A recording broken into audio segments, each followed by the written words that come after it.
ఇక Telangana cyber security bureau inspector Mahender ACB వరకు చిక్కారు. లంచం కేసులో ఆయనను ఏసీబీ అధికారులు అరెస్ట్ చేశారు.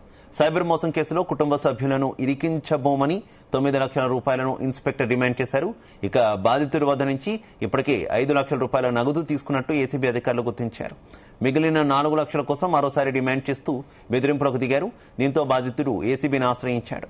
ఇక బాధితుడి నుంచి లంచం తీసుకుంటుండగా ఏసీబీ అధికారులు రెడ్ హ్యాండెడ్ గా పట్టుకున్నారు. దాంతోపాటు ఇన్స్పెక్టర్ నివాసంలో ఏసీబీ అధికారులు సోదాలు నిర్వహించి లెక్కల్లో చొప్పుని 13 లక్షల రూపాయల నగదు, బంగారు ఆభరణాలు, ఆస్తి పత్రాలు కూడా స్వాధీనం చేసుకున్నారు. అక్రమ ఆస్తులపై మరింత లోతైన విచారణ కొనసాగిస్తున్నట్టు ఏసీబీ అధికారులు తెలిపారు. అనంతరం నిందితుడిని నాంపల్లి ఏసీబీ ప్రత్యేక కోర్టులో హాజరుపరిచారు.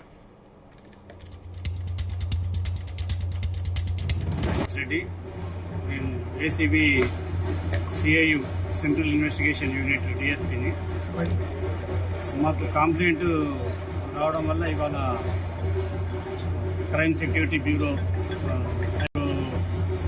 పోలీస్ స్టేషన్కి రావడం జరిగింది. కంప్లైంట్ దగ్గర ఇక్కడ ఇన్స్పెక్టర్ మహేందర్ గారు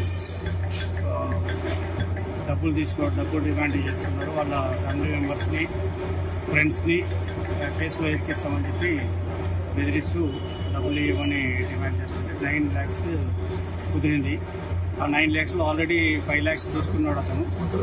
ఇంకా 4 లక్షల కోసం వేధిస్తుండగా ఈరోజు పట్టుకోవడం జరిగింది.